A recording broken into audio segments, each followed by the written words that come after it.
Ça peut être ça la mamlande na ya. Pour ni péter na ko créer idéologie pe ya sika. Na place to somba ba fleur. Oh peut-être mususu ku te ko accompagner mutu na lili date. Mbongo wana to chaka tana ba enveloppe. To pesa bana, to pesa veuve. Et ko sala pe elo musu ya sika. Quelquefois le malheur est bon. Retard na nga yo ka fleur et sali ke elo musu pe ya sika bimi. Que na matanga okoya pe na place à faire fleur ozimbongo wana d'ailleurs ku tsoto komo tshana ba enveloppe bo mona ke mutu suta mutsu nga pe fleur à $20 mettons ko pe na enveloppe comme moi 500 moi 1000 et ça le pe ke ba petit et ko sali sa bango pe après matanga rentrée scolaire ezoya makambo belé ezoya fleur eza dépense mais ça dépense ya kwa koloba muto azaki na biso akende na bolingo fleur mais toko sala pe quelques fleurs mais musu se tikali to pesi ba enveloppe lobelo mo awa etikenga pe ba raisonnement belobe oza marketeur c'est comme si ba marketeur ba sala ka makamuka elekela bato to ka dia foot moko que ça normalement il fallait ya na famille. Dans le cas marketeur, oui, non, le cas de Kakasa et Salinga, Mativi Mingi, c'est pourquoi ça le geste n'a pas un peu de différence. Au moment où on occupe geste, il y a un journaliste qui est fouillé. Bateau Bayana Matanga va comprendre rien. Il y a peut-être qui journalisme, mais ils ont moussala et puis si il y a autorisation, il y a fouiller. Pour que à côté, bateau ba otalate. Marketeur dans le sens que il y a idéologie. Parce que toi, artiste. Mutu nyonso za marketeur tango lamungana tango ko banda déjà ko penser déjà na ko soko les marketing ko lata déjà za marketing po tango yozo lata o lata po batu ba sepela na yo o miteka o yo moko zali pe produit ya yo moko donc eza ndenga mabete pona matuvi en tout cas nga pena na ga so matalana on dit mieux penza nga ba venga nga na matalana. OK, merci hein. Et puis na ki matalana na nga lelo échanger peu makambo belé parce que tu comprends de te lukengu na matalana toi des sortes matalana a muto soka za na ngwa bisi baninga kuneza ali bokezwa lukengu soka zu abombi abeti pena mbatete nga malingite boye baka eloko bimi kuna lukengu za muto akotsa ki loboko bakati abimisi abia bino pe bozwa mais matalana za bana soka bakati aganga bakati nga bino tuboye bake bakati nga Matalana. Mira, nous allons enrichir Makambo présent lobby. Peut-être tous en cas à la légère. Or, quand on soumettre un ango, on a une idée géniale. Et puis on a partagé la idée là. Voilà. Dans la idée on a bengi na bitana on a na salaire que Simba. Et tant que acteur chrétien. Parce que bisous na païen comme on est là bien. Faut chrétien peu. Donc, présentement makambo est bien. Yoko ko matalana. La visibilité. Yoko ya na da visibilité. Comment tu matériel ya wa? Lokota matalana yo mo katisi. Matière zawa ya yo katisi na ngamba matalana. Voilà, matière ya fandi ya lelo mais ala moko. Omoni réflexion na ye, ils a vraiment très début. C'est-à-dire, et le quoi lobby, ceux qui te lobby te que faut pas koufa. Et ça peka rapona matanga ton mariage te leur union ce que koya. O laisse ça là et le comment boye o ekoki ko léser mutu. O sait le comment bo o epesi mutu et sengona tanga passe. C'est-à-dire fleur et ça bien to ko pesa mais ceux qui te comme une habitude oyo que événement ya boya mao et comme libiso que biso nyo soto yo kani. Au lieu de 20 fleurs, tu es peut-être dans 5. 15 fleurs, tu tiens en enveloppe. Et ça la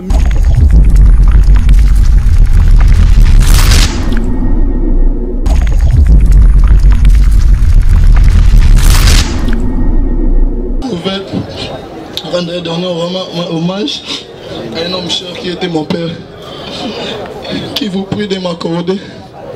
Je vous prie de m'accorder quelques minutes de votre temps afin de vous parler de notre Père. La vérité est que cela n'a pas été facile pour nous de rédiger ce discours, mais c'est notre dernière fois de lui rendre les hommages qu'il mérite. Mon père était un véritable pilier pour nous. Il répondait présent à chaque situation lorsqu'on avait besoin d'une épaule pour pleurer. Il était présent. Il était toujours présent pour nous. Dans la joie. Comme dans la maladie. Il était toujours à nos cheveux malgré son état de santé. Mon père était le papa le plus riche du monde.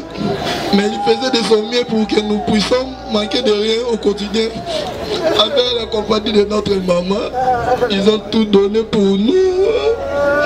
Mon père était un homme merveilleux pour nous, ses enfants. Il nous demandait toujours d'être humble, peu importe ce qu'on va accomplir dans la vie comme il a été de son vivant. Même si parfois on faisait des bêtises ou encore on faisait des deals, il était toujours patient avec nous. Il nous pardonnait et disposé de nous accueillir dans ces bois remplis d'amour et de joie, bien qu'il fût malheureux.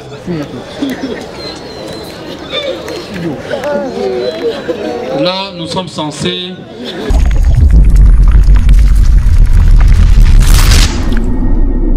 C'est parce que biso presque on demande que beaucoup ya secret là. Au moni mutu so alati. Ndena lati net la mana ngabo. So ngamona na confiance ya la mana lati te. So mutu atali ya seki ata seki nenga te na kansondera seki nga. Mais so naza na confiance mutu aseka toi sekate etala ngate. Bolobi batu bazaki motivé te parce que bino bwana ko ya matanga pobo mona bato. Comme sous jour yo yaki pour mon Jérémie yaki te décor mutayaki. Jour yo yaki pour mon décor, tom sous décor yaki te, tom sous yenga mutayaki. Donc tozaki motivé depuis jour à Koufaki parce que nga sango ezwanga ina minuit. Déjà na kotinda ku na lati coupé na lala. CG oxy abenginga. Na bimi na démarrer car parce que tant mususu yoka ko senga ba bloko mo boya mike pour korekota tika biso toza pembeni toya parce que eloko esenga to porter secours mbala moko donc tant sangoye na 23h30 0h na démarrer voiture na yi donc motivation déjà liboso yango wana yami balé eza pona bandeko o bandeko kende to benga na te poto ke matanga donc so za dispo au leki. Donc c'est-à-dire les apeka pour na bino bato média. Tom toujours yozo ya pour mon ba comédien nyonso ba yaki bango nyonso te. Mais 2 3 4 5 bazalaki. To eba pe ke likambu ya matanga ko ya avant korebima. Et comme ara likambu ya affinité on ndeko azaki na ngona ndeko. Tom susu lelo to beta lisolo ya Papa Delta. Papa Delta tangu azaki na succès ya makasi biso ba Jérémie tozaki te. So ina tango wana kufaki engeza nde mususu. Lelo Papa Delta asali mingi abimisi énergie mingi abimisi bana to mona ba Cardozo banani bana babimi ebele c'est que force oazaki nango lobby lelo azana ngo souste ozomona donc orlela mandenge bino bo kanisa te to lelié par rapport ya papa na biso ndenga zalela na biso koloba ke bato bazaki motivé te non tozaki motivé biso nyonso. Jérémie to profiter pour to tika yo hein Jérémie ba fan na bino bele mission to sala ka ba o kamakambolo baka non biso ba combien de to lingana kati to lingana te mais le temps yo le yo ketika chef de frère ba fan na yo ba bele lio makasi siko ba fan na temps ba otala ba ota interview oyo le loko nozolo bana bango pona bino ba combien to moni bolingo na bino ezala kaka na matanga boy bokutani bolingo ngo bolaksango ou comment toloba baloba bongo ke bolingo na biso ezala matanga parce que ça seul rencontre eux ezala entre biso média na ba fan. Mettons sous toi na bato to kutanaka chaque jour. Média ezala raté ba fan pe baza raté. Donc toza na bolingo po na musala to eko luka bolingo te. Soki na musala eko luka bolingo, attention. Ekrelo ba prome belé. Donc na musala to eko luka bolingo te. Oui, toza bandeko de to komi famille bana tata moko maman moko. Voilà pourquoi so likambo eza bomona biso nyonso mbala moko. Certes même na famille na yo papa miracle en vous. Ozape na bato bosola te. Baza. Donc so kutu bakolo baloba basani na kati ya panier nango eninga na rapé sali makelele. Boni biso. Tokoza na problème makasi na Cardozo. Mais sera zui problème on est des Africains. Non ya. So to komiti na niveau ya kolobake ata kufeli na koyate wane komisko kibondoki otouta na ba famille na biso mais rabarankini ya ndenge ya musala je ne crois pas que ça na comédien moko ako kufela to akoki ko kufa kingani ayete po bandolo banate na intimité. En tout cas, merci beaucoup. Merci. Merci. Merci.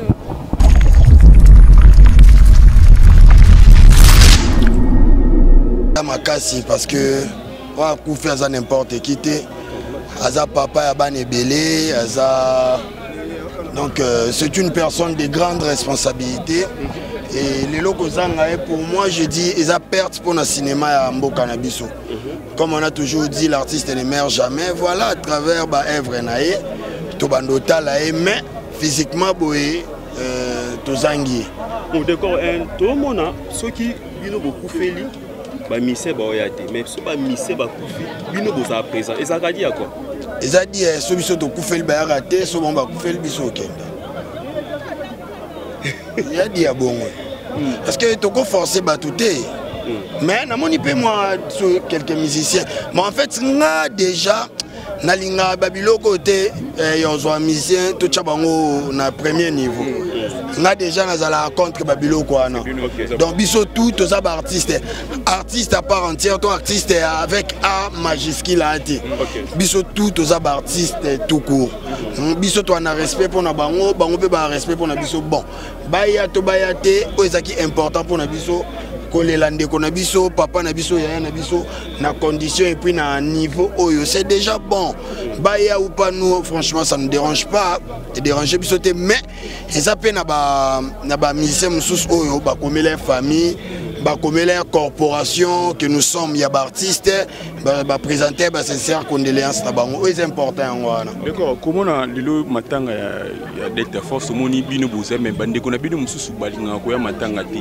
ba pona ka matanga o yebse ba oni ba o ba pona matanga bon bon eza mutuna mutwa amoni tanto vivara mutuna mutwa face ya réalité à vie ngana ko imposer mutu système de faire na ngati to manière de voir les choses dans ngana ko imposant mututé mutu mususu peut-être que pour na faut ba fête mutu mususu pour na faut ba matanga mutu mususu pour na faut sangisa na matanga na fête il faut assister bato mais to bo sanate matanga biso soto zwango fête biso soto zwango ce qui est salamine esprit boya koya pas de problème so pe salamine esprit que na 8 ans to nazaki malade pas de problème mais ce qui est sûr toyaki na mabele tokozonga na mabele moi conseil na groupe Oatiki na famille na pe na propre déjà ba groupe le quoi ba groupe Delta Force ils ont le quoi ba groupe Simba le quoi ba groupe Lisboy ba Chic Choc ba Sinar en fait c'est un esprit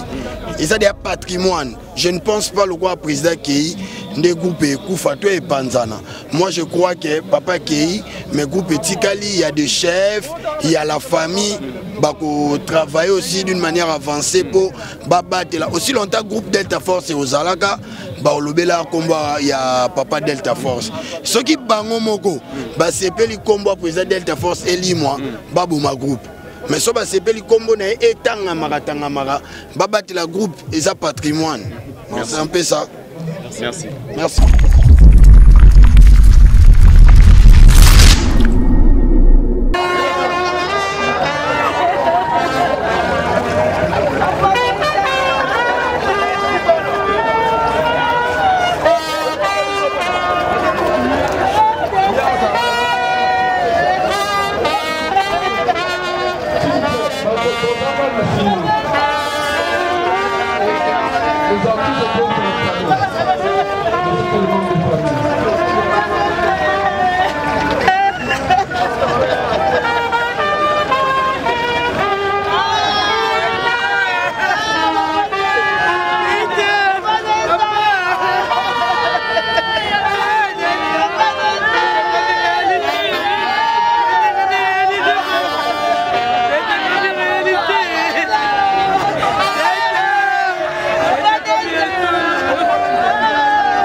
Nous demandons à nos amis de la presse ainsi que d'autres personnes debout de regagner leur place, s'il vous plaît. Nous débutons avec la cérémonie.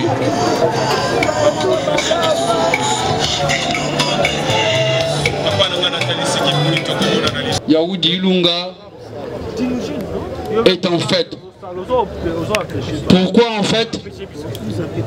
Un fils vient de naître au nom de Tambou Foutila Djibril. Pourquoi? L'enfant qui était né en 69, qui est devenu plus tard un artiste comédien célèbre, au nom de Delta Force, vient de tirer sa révérence. À l'hôpital Ngalema Center. Voilà la grande famille biologique, la famille Mbouya, la famille Tambou, se sont décidés, accompagnés des artistes comédiens, pour rendre un dernier hommage digne et mérité à Tambou Foutila Delta Force. Voilà le mobile de notre présence encelée. Ceci, la charpente de notre cérémonie se présente de la manière suivante. Après ce carnaval d'honneur, nous allons passer à la lecture de la biographie. Après la lecture de la biographie viendra le moment de témoignage. Après le moment de pendant le moment de témoignage, nous allons inviter la présidente du groupe Delta Force qui va témoigner et glisser un mot. Après son témoignage, ça suivra le témoignage d'un ami ou un collègue ainsi que les membres de la famille. Après le témoignage viendra le moment de l'exhortation. Là, nous allons inviter le pasteur Eva juste pour 5 à 7 minutes pour l'exhortation qui sera suivie d'une prière pour la veuve et de cette cérémonie du veuvage. Après, nous alias Delta Force. Il est né à Kinshasa le 17 juillet 1969, et décédé le 6 août 2024.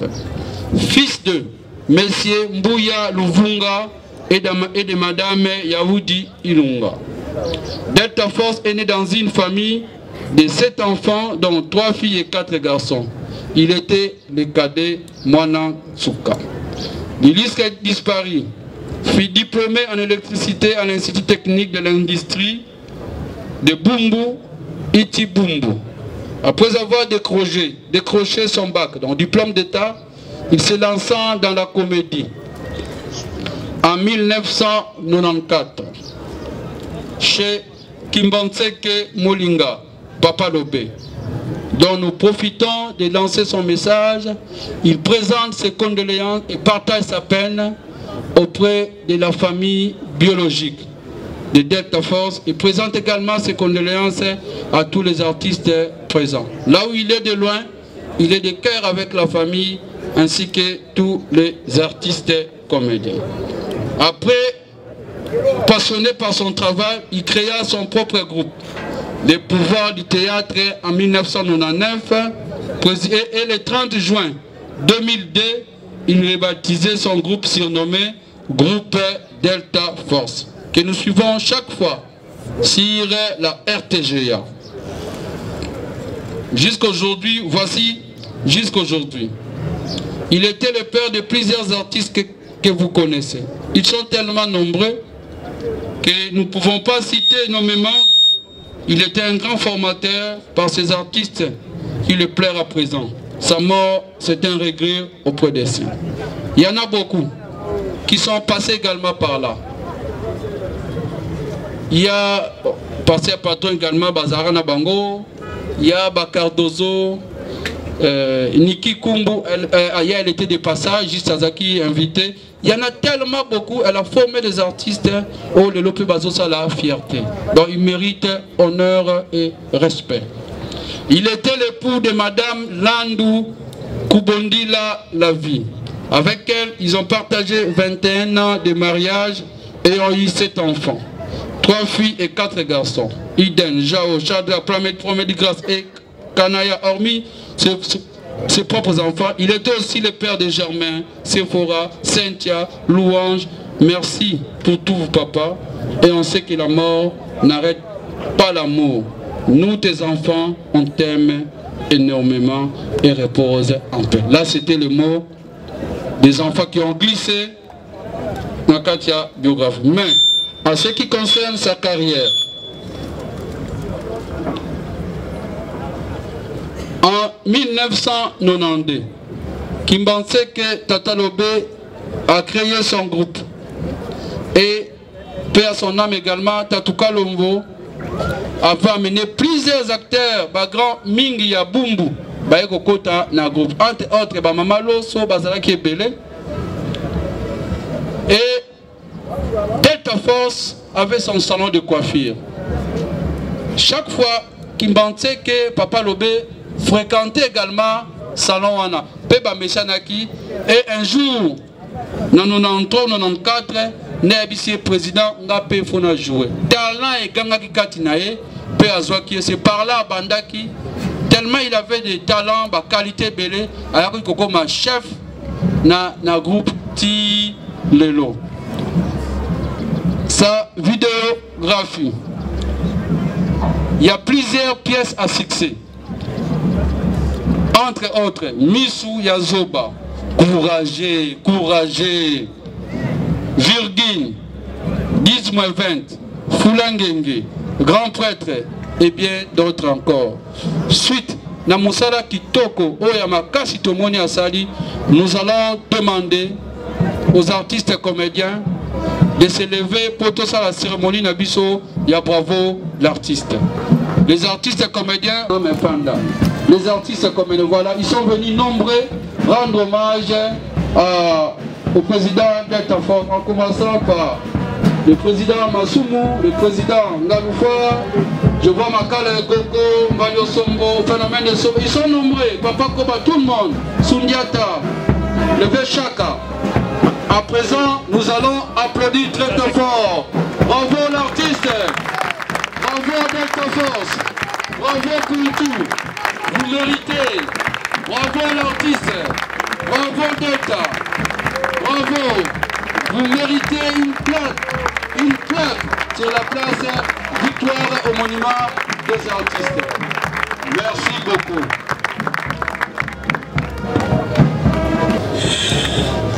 Voilà Delta Force pour Nanga Azalaki papa. Asuka eka na papa te na azalaki kobenga ye coach. Likolo nango azalaki lokola camarade lisusu. Tozoki ta mwa mingi na ye. Nazoki ta na ye ya kodiscuter, tobanda penza kodiscuter biso mbali. Azalaki kosilika mwa mingi. So ya siliki nga na siliki. Au a ebisi mwasi na double ekela mwaza mama pasa ndeni mama zaka na mutema munene mama silika boye te soki tobanda odiscuter na ye omona nga nazongi ndako ntango nazonga ndako babenga mutali boso mama tournage eza lobi na ntango abandola moso na 6h so nayebisa président nalobisa yo te mama mpo na mosala nakoka minemi te mpo na mosala oyo yango naza Delta Force ntango naoya tournage so na bandi kotourne naozalaka na titi na kanda soki amoni ke mbe oza na scène elo omona alinga kopesa yango ozopesanga te naye président tooloba na te mama nasala bastress sala ntango elo omona sepela naye papa naza eloko osala te ekelamu ozalaka na française lobelanga ata mwa de France elongo na souci Delta Force pour nga c'était une papa une spéciale pour ngai c'était la papa la plus belle de la monde. Delta Force que la pluie frappe, que le soleil sort, tikali na motema na nga lokola coach lokola papa papa moya motema munene ndeta sekaka ndeta zaka cool ndeta mpona mosala ayebi kofacilite mutu ayebi kokoche mutu ayebi kobranche mutu ndeta ayebaka kotanga oyo eza mutu ayebi so mama ozopesa yango te ndeta ayebi kovanda na bana papa partout ozali tu te le manques de moi aussi tu as coupé le cœur de moi mon cœur il est devenu de le saigner tata papa tu me manques va paix je t'aime du tout mon cœur d'Asie. Merci. Ça, c'était le témoignage et elle a profité à reglisser le mot. C'est un artiste. Oui.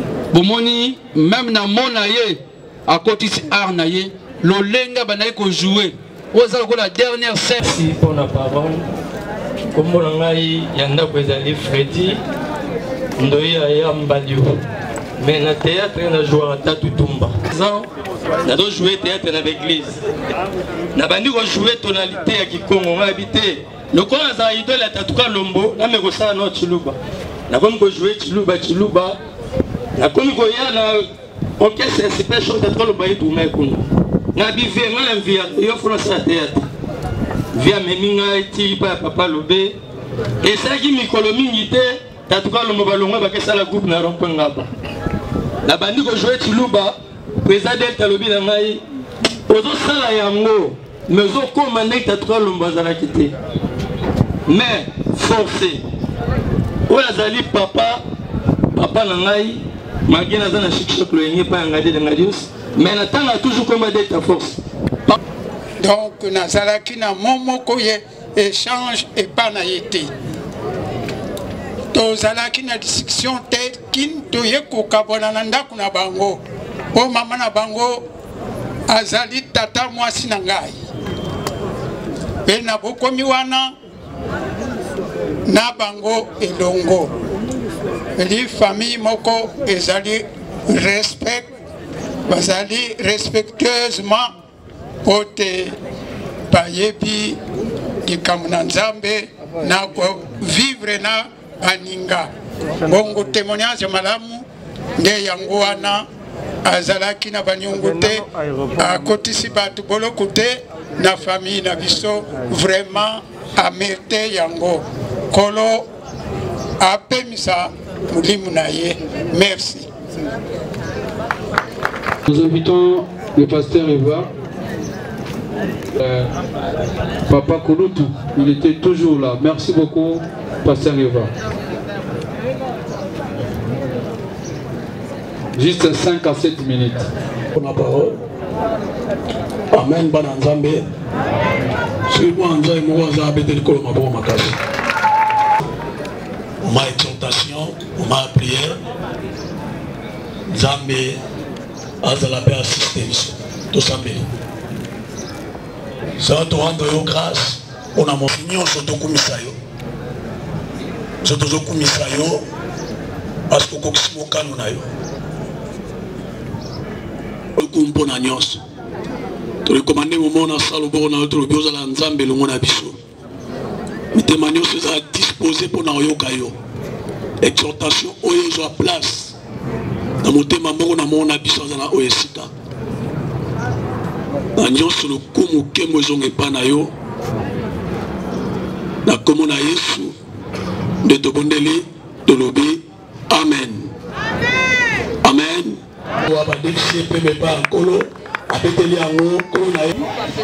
Vraiment, on est s'il y a un problème à Tikiope, mais il y a vraiment avant Sakinga, à Dosaki moral nanga, et pas un conseil moi ma casse oyo et Tikala vraiment na mutu nanga. Sinon te likambo nazala nango wana ingaza mabeme, après sanga vraiment conseil ma casse et puis nazoka maîtrise pour naie. Okay. Quelques témoignages, il y a Delta Force. Donc témoignage nanga peka yango wana po nazaki suna ke tournage na ina mona kazaki mutu mo calme azaki mutu akolinga ba problème te azaki vraiment ko éviter ba problème voilà. Marie-Jeanne, dans le dernier temps, il y a papa qui Delta Force, l'artiste M. Super Mouné Namboka, c'est comme si par exemple, la même année qu'on a eu à théâtre, Sono qui est au Congo vraiment. Le lot au monde présent, ça va être belé, ou peut-être Azaï Pina pour ça, le Souni na Bango, ou le Banon Nikonais. Bon, Kosundola, c'est trop dur parce que là, ceux qui sont zobé là, tous les artistes et comédiens. Mais tant que vous avez une carte, il y a prise en charge. Oh, vous avez un comédien, vous avez une chance. Tant que vous avez une carte, vraiment, une bonne chose. Vous avez un traitement, il y a aussi un problème. Et bien, comment vous passe à Kéi na épée. Mais bien sûr, qui vous passe na Ozambo, na Foutimbo, na hôpital. Vous avez un problème cardiaque au Kende, l'hôpital même place aux hôpital miné sur Rokota. Grâce à maman Denise Nyakeur. Tu vois, il y a un comédien basundoli non. Nanango abela ka le kabona comédien, azonga bona comédien. Tout ça là, tout mélange à makambouté. Tu vois, tout mélange à makambouté, tout ça batou, muto akufi. Tobika kufi tanga ndobela batu banda okende batu bazana ba groupe au mona ba photo même ngana kete yo kete mais une grande équipe babanda epe ko kende. Vous comprenez? Donc c'est ça. Mon conseil au groupe c'est un groupe Oatiki. Conseil na opesa na groupe Oatiki ezaka ke bolanda sponsor te. Yo non to wele ngana za la président ngana za la cordon ngana za la boé pour na sponsor Oatiki peut-être sponsor wana yaki pona Delta Force. Mais ceux qui boyent n'endenga baloyenge yo ebikaka. Donc voilà, bazaka na bolingo et puis biso ba auto tikali to za la peine na bolingo ya kolanda na ba problème. Na fête ba pesa mutu invitation. Mais na matanga ba invita mutu te. Ebele ba koma ezala ba mikolo na biso ba sa théâtre avant ezala génération na biso. Ba matanga ba koma ko kima eza passe mais ko kima mususu ezaka pona bino bato ko finga otonga ko tchola ko changer bon bah tiens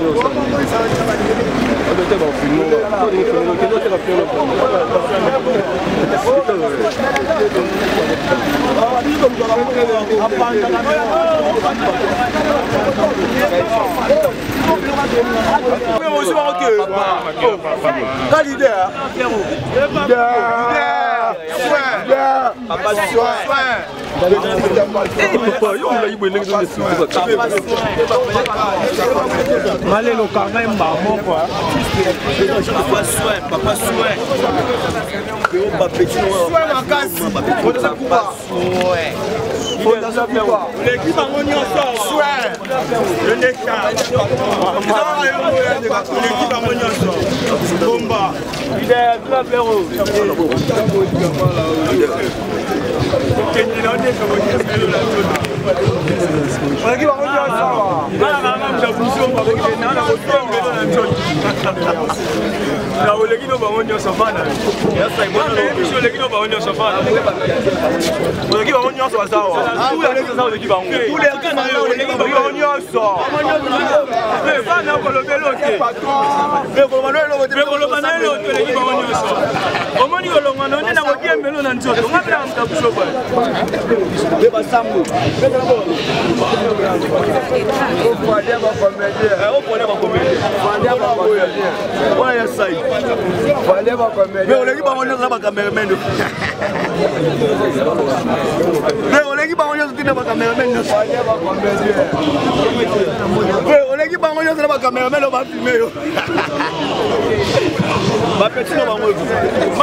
Papa, fais ça ce matin.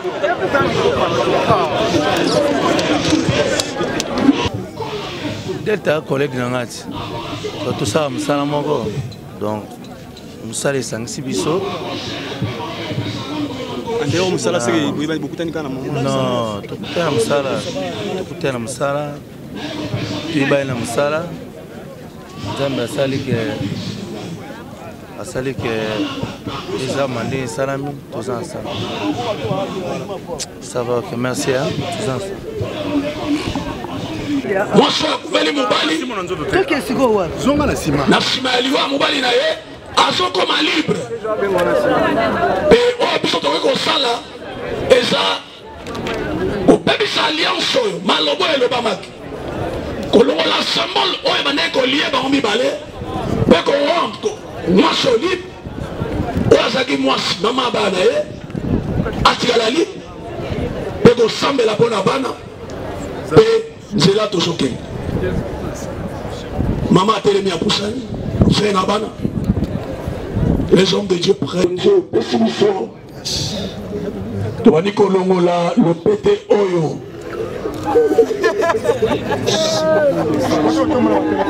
oyo ezalaki signe ya alliance ya libala na bango tolongoli yango mpe influence nyonso bai kovanda na bango oyo mpo na libala na bango ya mabe ebebi au nom de Jésus déclarer mwasi sabité ya nzambe alola bible elobi il est le père des orphelins et le mari des veuves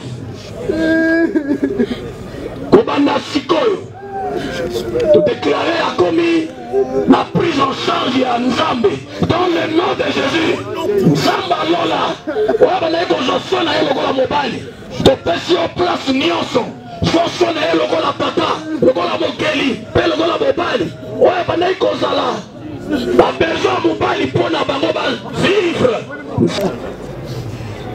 tozongisi mosika na yo influence nyonso moto ya mokili akoki kozwa esprit mo akoki kozwa na elongi ya delta na forme ya delta na mongongo ya delta mpo na kopima lisusu mpo na mama mpe bana toboyi mpe tobebisi yango dans le nom de Jésus déclaré ye libre na delta osambeli mpo na bana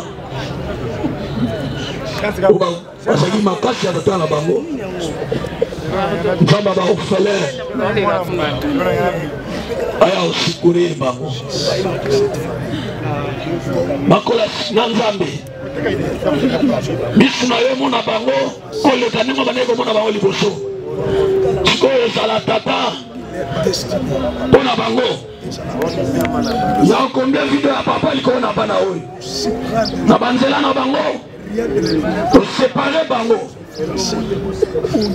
na nyonso okoki kozala influence ya mabe likolo na bana oyo oyo kokangela bango banzela komela bango baeshek baprésence ya mabe baprésence maléfique toboyi yango tobrise yango au nom de Jésus todéclare bana oyo bakola malamu bana oyo bakola na yo nzambe baotambola na yo nzambe babesoin na bango nzambe osalela bango mokolo moko bakoloba tata azalaki te me totikalaki na tata nzambe asalisaki biso abatelaki mpe apambolaki biso merci père nasambeli mpo na libota famille biologique na ye ozala nzambe okokote kopesa biso makasi eokomble vide oyo azalaki motuya mpo na biso ya osunga ya osalisa biso nasambeli mpo na bana na ye bazalaki bana ya mosala lipamboli alole eza partage na bango bakende mosika esika ya komaki te bango baleka bapa mama batesu mosika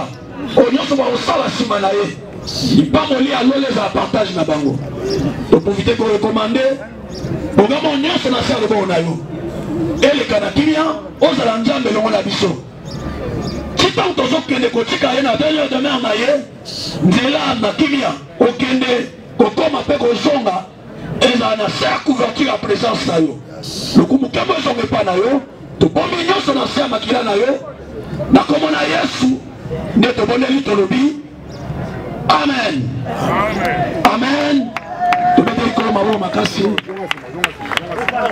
otemisi mama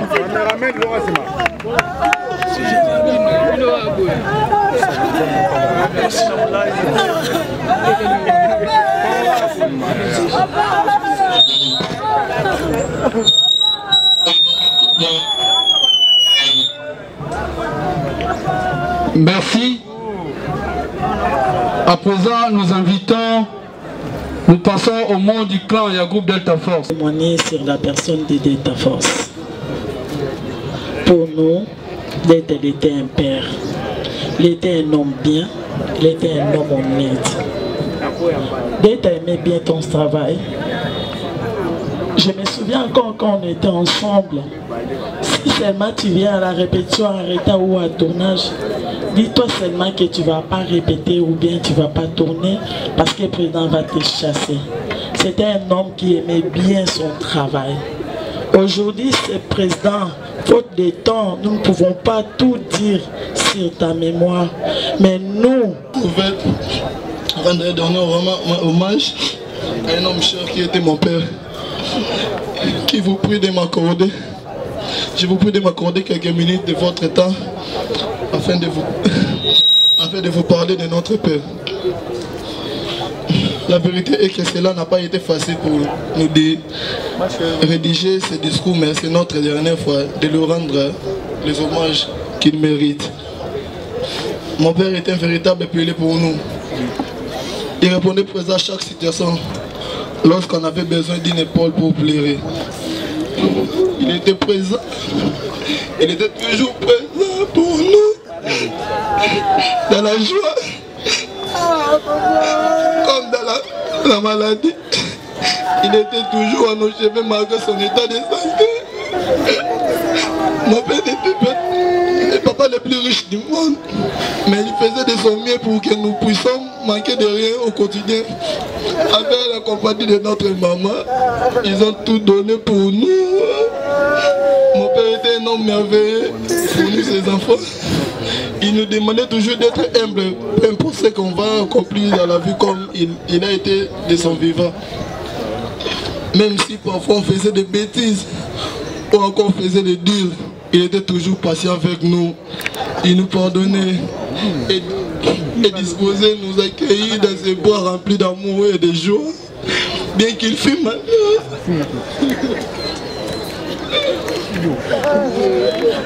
Là, nous sommes censés... Les enfants également, tout ce qui t'aime souffrira jamais de ton absence.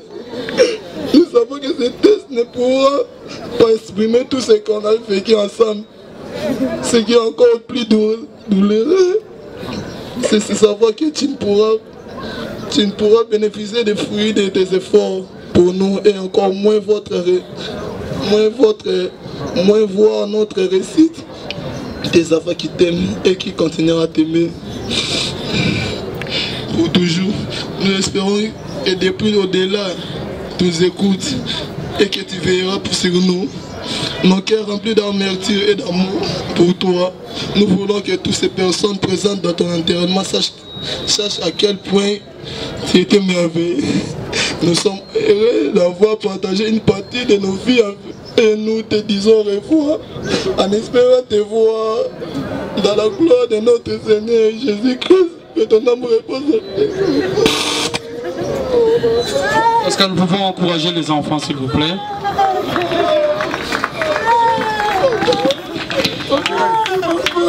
Ok, ça va? Merci.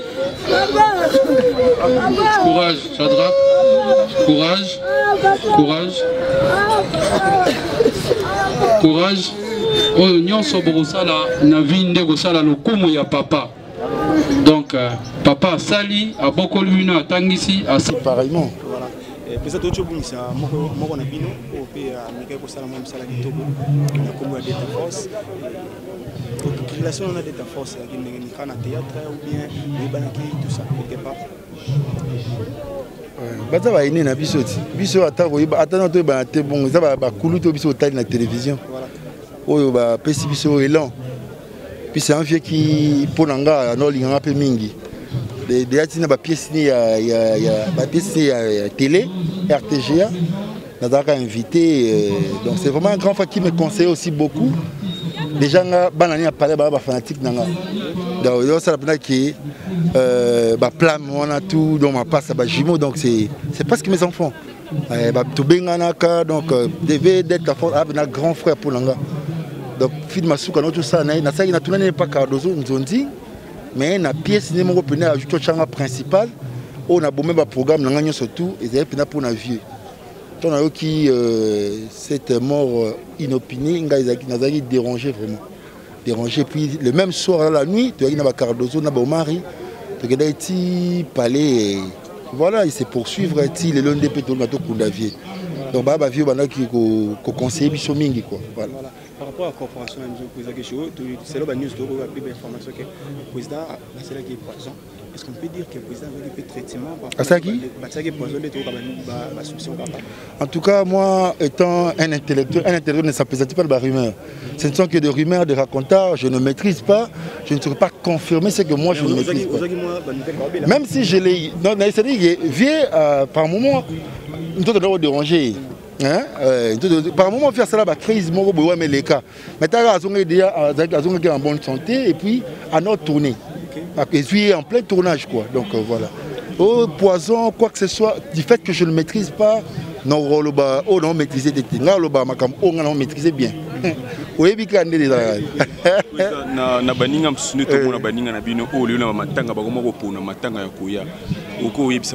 mais il faut leur poser des questions. Et ça, maintenant, on va passer à l'invitation. On ne donne pas l'invitation. Donc, quand tu sens la compassion pour la personne qui est partie, tu peux venir l'assister et puis voilà. Je ne sais pas condamner Moutoussou parce que empêchement, on ne sera pas trop condamné. Moi, j'aime pas trop me justifier parce que la justification, c'est Satan. J'aime beaucoup plus écouter. Ouais. Dans un moment, tout le monde a comédie. Est-ce qu'on peut dire qu'en dehors maintenant, la question, la comédie, par exemple, moi, mais tu vas dire à NTPC. À NTPC, bien que je ne suis pas dedans, tu rappelles la dynamique des artistes et des culturels du Congo. Tu as rappelé et mon réellement vivant. Il y a plusieurs associations. Mais au-delà de tout, nous devons se pencher sur la fédération qui est une structure officielle, donc la FENAT, qui existait avant mais qui n'existe presque plus. Parce que nous avons présent Ivan Moussala, mais rien ne marche. Nous voulons bien, comme on l'aime sous fédération, mais il y a Bolingo tout autour d'Abisso Ezali. Mais dans une famille, il y a toujours eu des problèmes, des antécédents, ça peut arriver. Nous sommes dans une famille, il peut y avoir des problèmes. On peut toutefois rafistoler, puis tout tirer dans la bonne relation. Voilà, tout ce que vous président question, souvenir ni ma casse moko au ticket au billet logo venant ticket dans mon projet d'état force. Il y a na ça dérape dans la NTPC. Et par moment, tout le monde m'a bien été non na longwe. Et je ne viens pas des réunions à toutes les mais là ça va il faut zalaka wana ozaka wana petit nanga po mama kambo biza bino ba réflexion na bino faut même en place wana. Du fait que moi j'ai un esprit révolutionnaire, j'aime révolutionner les choses et puis voilà. Alors qu'on s'est tellement trop et puis alinganga foyer trop. T'as pas fait Delta Force, il doit avoir un groupe Delta Force. On a braqué na RTG on a pour longtemps le groupe Delta Force donc bon Dieu a décidé autrement, il est parti, l'artiste ne meurt jamais. À travers œuvre à Sala, tu connais toujours au monde et puis paix à son âme. Voilà, merci. Je vous en prie. Voilà.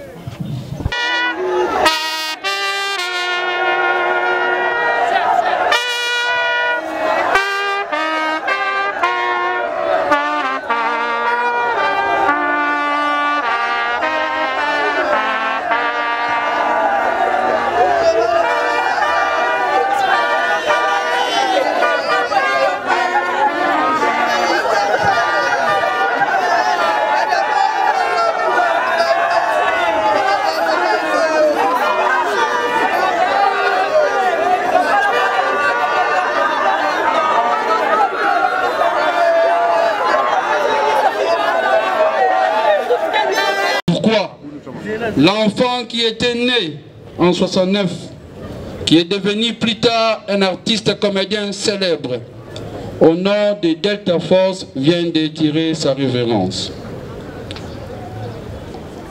À l'hôpital Ngalema Center. Voilà la grande famille biologique, la famille Mbouya, la famille Tambou, se sont décidés, accompagnés des artistes comédiens, pour rendre un dernier hommage digne et mérité à Tambou Foutila Delta Force. Voilà le mobile de notre présence encelée. C'est la charpente de notre cérémonie se présente de la manière suivante. Après ce carnaval d'honneur, nous allons passer à la lecture de la biographie. Après la lecture de la biographie viendra le moment de témoignage. Après le moment de pendant le moment de témoignage, nous allons inviter la présidente du groupe Delta Force qui va témoigner et glisser un mot. Après son témoignage, ça suivra le témoignage d'un ami ou un collègue ainsi que les membres de la famille. Après le témoignage viendra le moment de l'exhortation. Là, nous allons inviter le pasteur Ivar juste pour 5 à 7 minutes pour l'exhortation qui sera suivie d'une prière pour la veuve et de cette cérémonie du veuvage. C'est parce que biso presque on demande que beaucoup ya secret là. Au moni mutu sora lati. Ndena lati net c'est la mana ngabo. So ngamona na confiance ya la mana lati te. So mutu atali ya seki ata seki nenga te na kansondera seki nga. Mais so naza na confiance mutu aseka te etala ngate. Bolobi batu bazaki motivé te parce que bino bwana ko ya matanga pobo mona batu. Comme ce jour yo yaki pour mon Jérémie yaki te décor mutayaki. Jour yo yaki pour mon décor, tom sous décor yaki te, tom sous yenga mutayaki. Donc tozaki motivé depuis jour à kufaki parce que nga sango ezwanga ina minuit. Déjà na kotinda ku na lati coupé na lala. CG oxy abenginga. Na bimi na démarrer car parce que tant mususu yoka ko senga ba bloko mo boya mike pour corps kota tika biso toza pembeni to ya parce que eloko esenga to porter secours mbala moko donc tant sangoye na 23h30 0h na démarrer voiture na ye donc motivation déjà liboso yango wana yami balé eza pona bandeko o bandeko kende to benga na te poto ke matanga donc so za dispo au leki. Donc c'est-à-dire ils appellent pour na bino bato média. Tom toujours yozo ya pour mon ba comédien nyonso ba yaki bango nyonso te. Mais 2 3 4 5 bazalaki. To eba pe ke likambu ya matanga ko ya avant korebima. Et comme ara likambu ya affinité on ndeko azaki na ngona ndeko.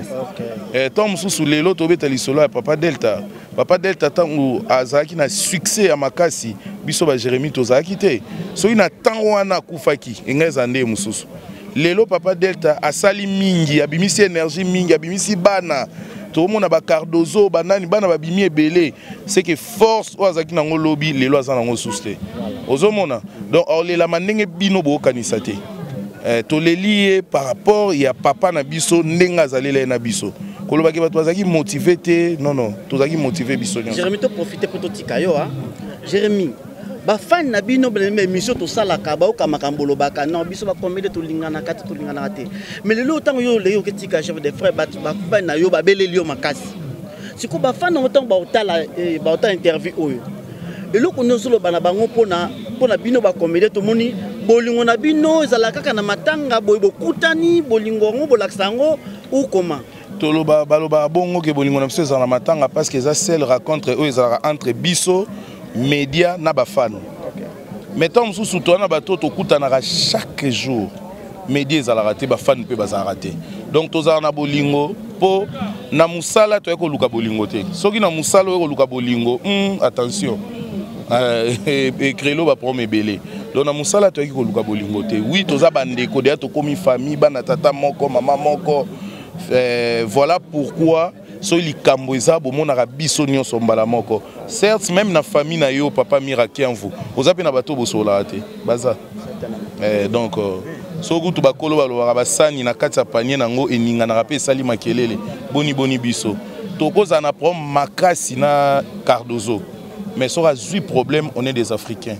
Non ya. So to komiti na niveau ya kolobake ata kufeli na koyate wane komisko kibondoki otouta na ba famille na biso mais rabarankini ya ndenge ya musala je ne crois pas que ça na comédien moko ako kufela to akoki kokufa kingani ayete po bandolo banate na ndimité.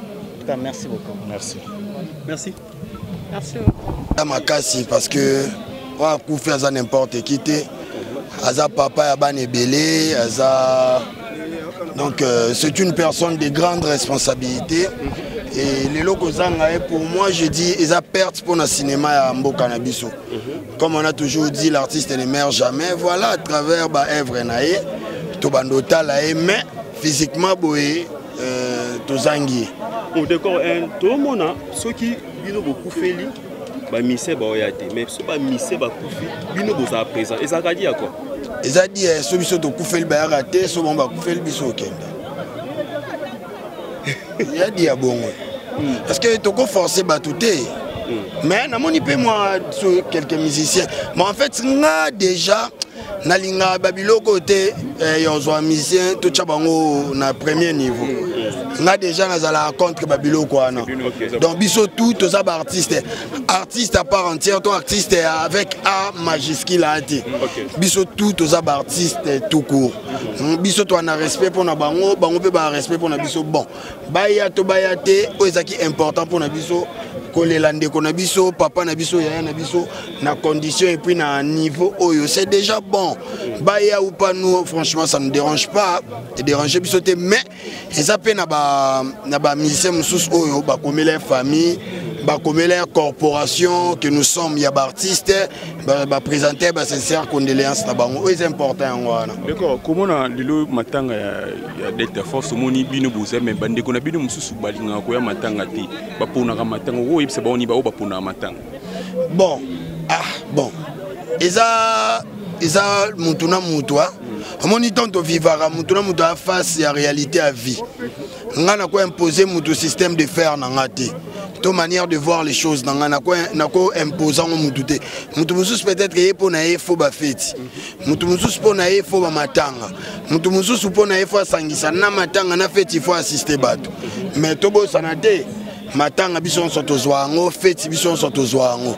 Ceux qui est salamine esprit au boya koya pas de problème. Ce qui est salamine esprit qui a 8 ans téton nazaki malade, pas de problème.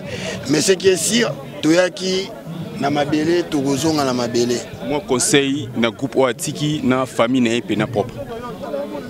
Déjà ba groupe le quoi ba groupe Delta Force, ils ont le quoi ba groupe Simba, le quoi ba groupe Lisboy, ba Chic Choc, ba Sinar. En fait, c'est un esprit, ils ont des patrimoine. Je ne pense pas le quoi président Kei des groupes Koufato et Panzana. Moi je crois que Papa Kei, mes groupes Tikali, il y a des chefs, il y a la famille, bah travailler aussi d'une manière avancée pour battre là. Aussi longtemps groupe Delta Force et Ozalaka, bah au Lobela combat il y a Papa Delta Force.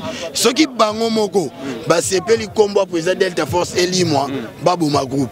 Mais ça c'est le combo na etanga mara, bah battre la groupe et ça patrimoine. C'est un peu ça. Merci. Merci.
De toutes les façons, Penzamba Sala Mamnande, pour nous péter, nous créer idéologie PSika.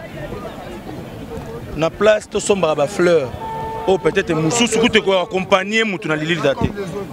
Bon, on a tout chakatana enveloppe, topé Sarabana, topé Saravev.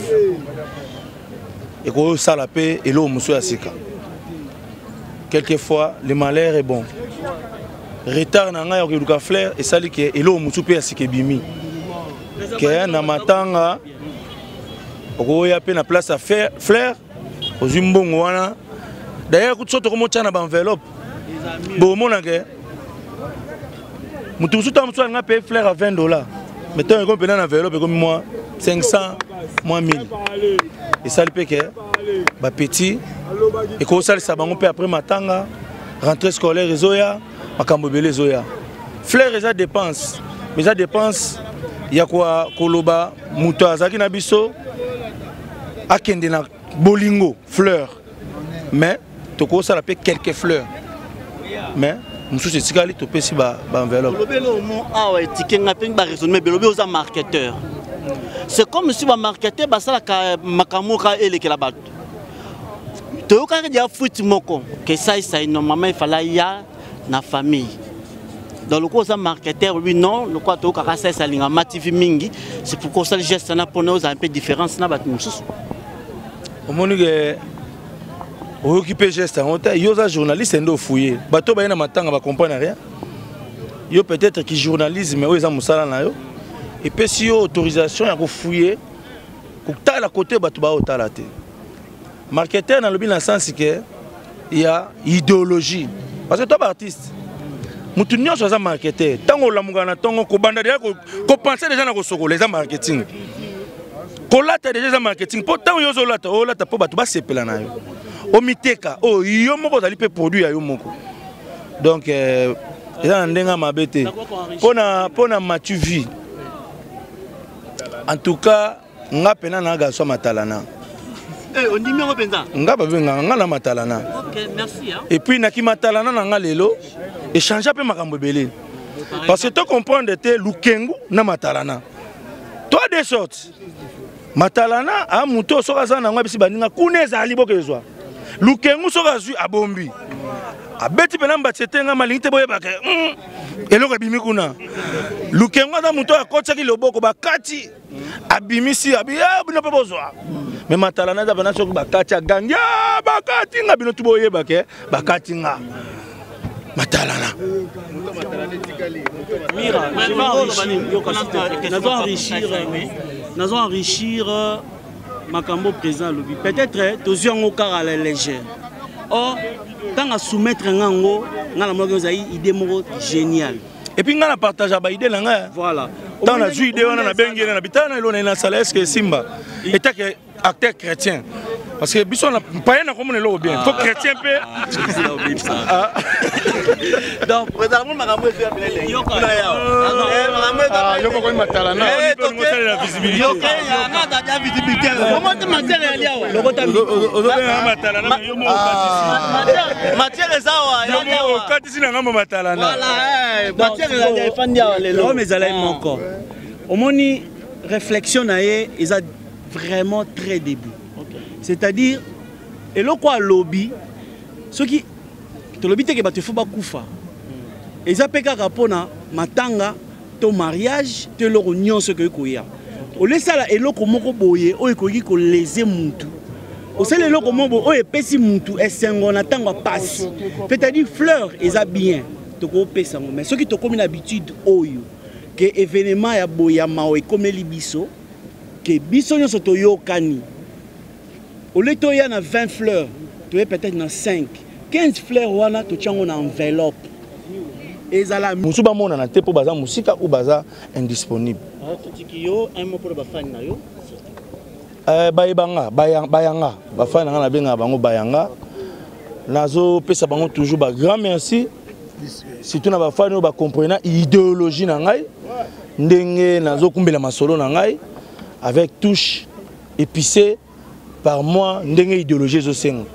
Donc nzambe aza na bango film nanga ezo koma nango deya na suka na komi na partie moko nde ezo compliqué nga faut ba autorisation il faut ba bandima malgré Jésus qui revient bientôt malgré tam soupe ça ya azwa na yeba ya biso nde ba ototikala to katsa biso to zela ye bana to ndo zela ngo ba mbula te egoya omoni likolo ya koluka kosala biloko mbango yango tolambi malamu te bato bazwi temps kolamba omoni bafilme ba nigérien tosepelaka na mboko so bayebisi bino batemps esalaka mpo omona ezaka mpo boyebi Chinedu te moye bopozaki baquestion eza te so mpo ozaye mpe journaliste na anglais mais Chinedu what on 2 ans you should hate it 5 ans angai biso mpe kaka eloko tozosala eza eloko moko ya malamu soki eloko eza malamu il faut ezwa temps donc yango wana